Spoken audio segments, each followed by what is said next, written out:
Hello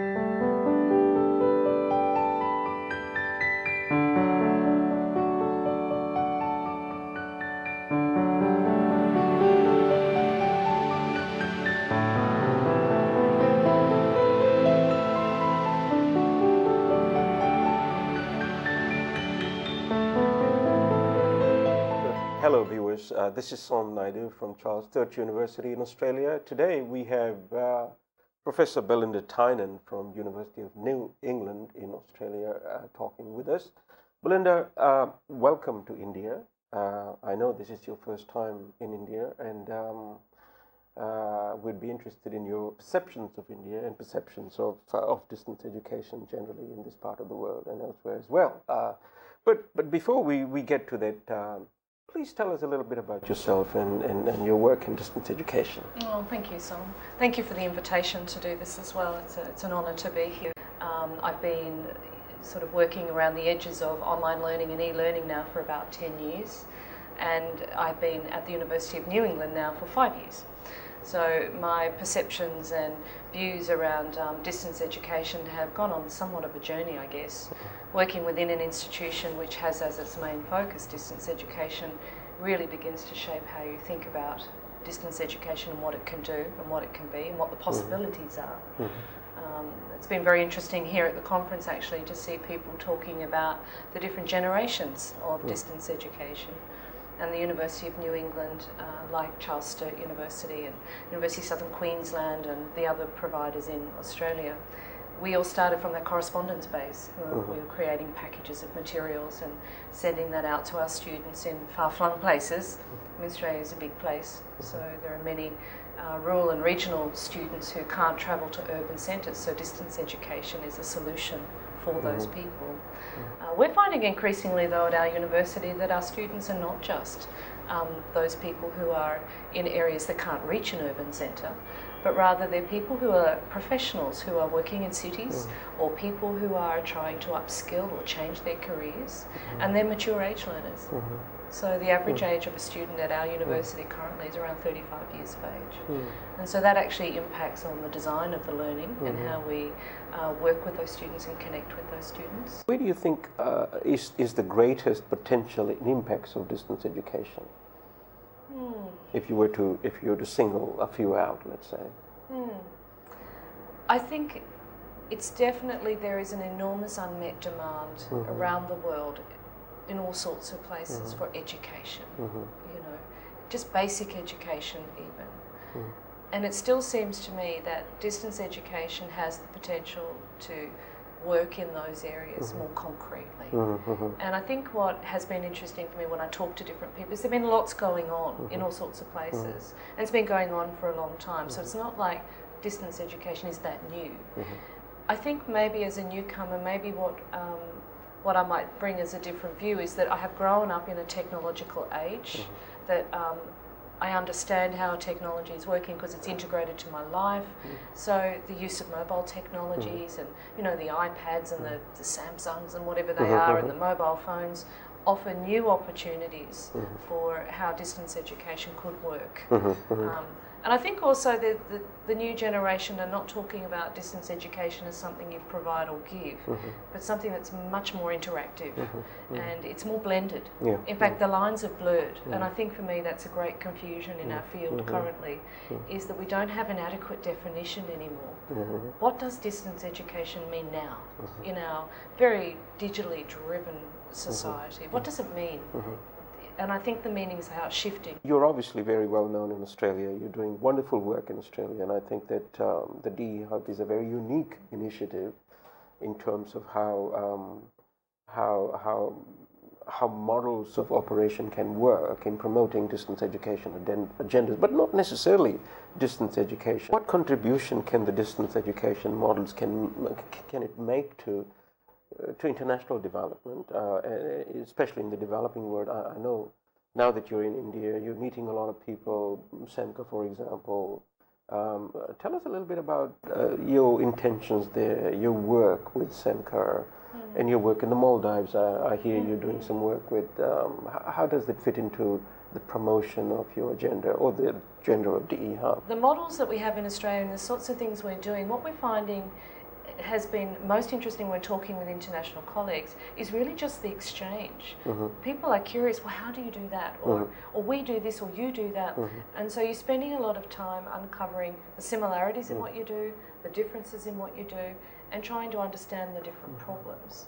It's not about DE Hub saying, well, this is the model, but rather trying to get that exchange happening between people. And if there are things I can learn from you and from, India, then that's what we want.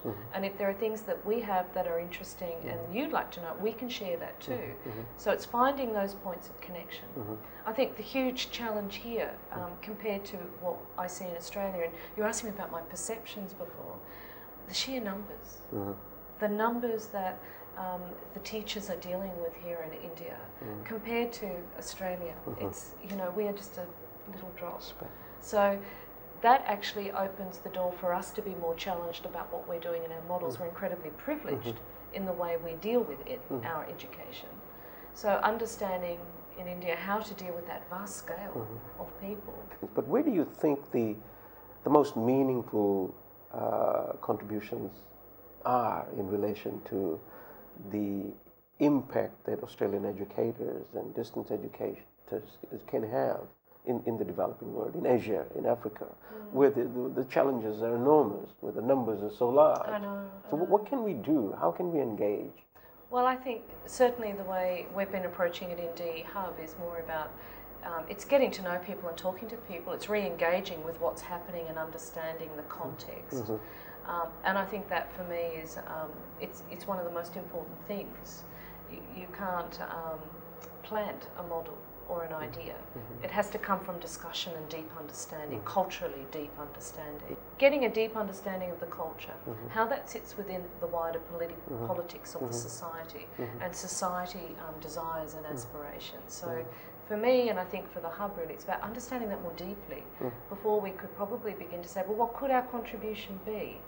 And for the others to understand us more deeply, to say, well, what do they do there and how does that fit? And is that translatable to what we're doing in any way or not?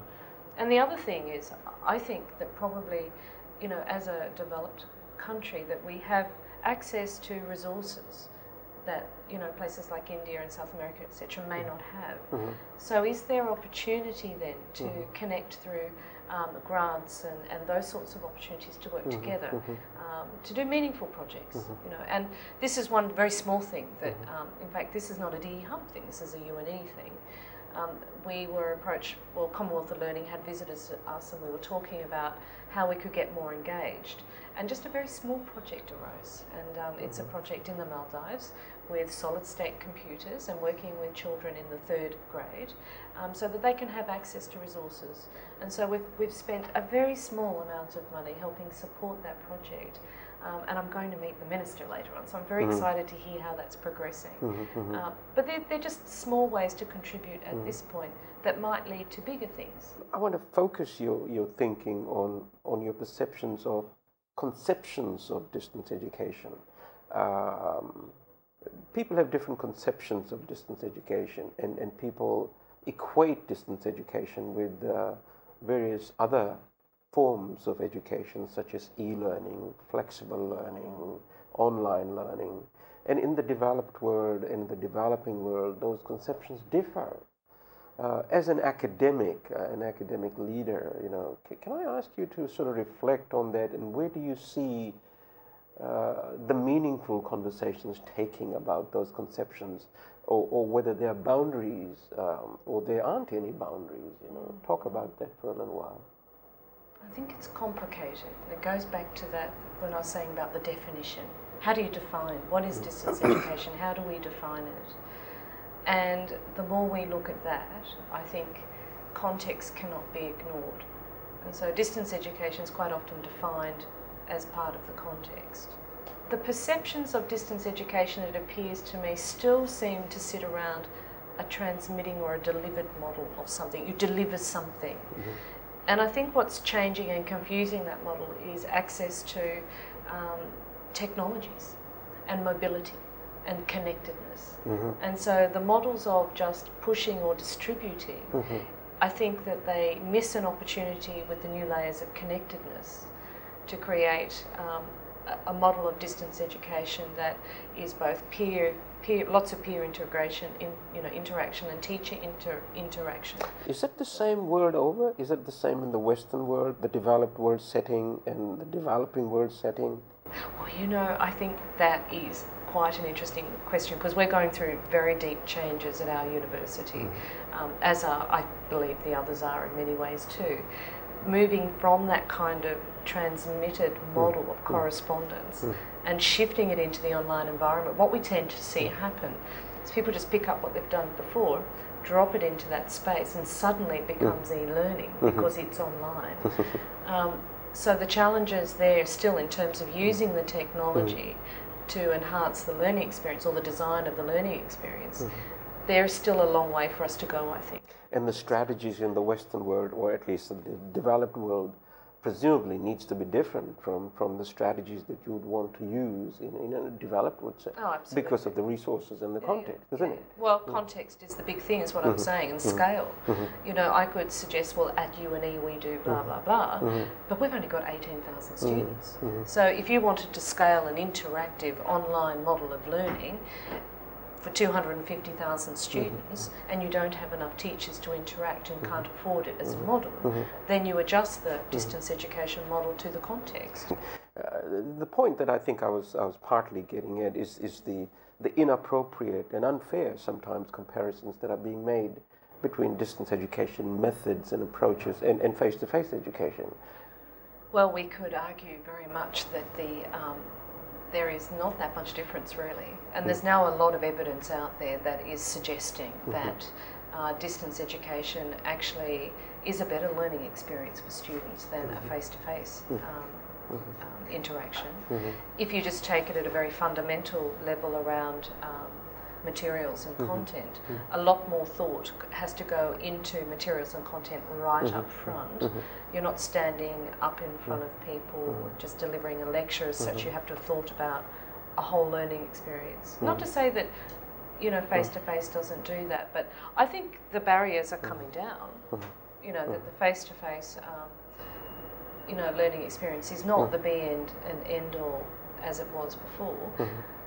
And I think there's still probably fear that we have to challenge amongst some people in those universities who may be fearful that, it's going to take them over in some way, that they will be replaced. It's probably more about us understanding our identity as teachers in different ways. So can I assume that your suggestions are that the prospects of distance education or distance education methods look good? What do you mean by methods? I didn't want to sort of use the terminology distance education to an extent where it seems to articulate that there is something discretely there's a discrete entity called distance education and the rest is a different thing.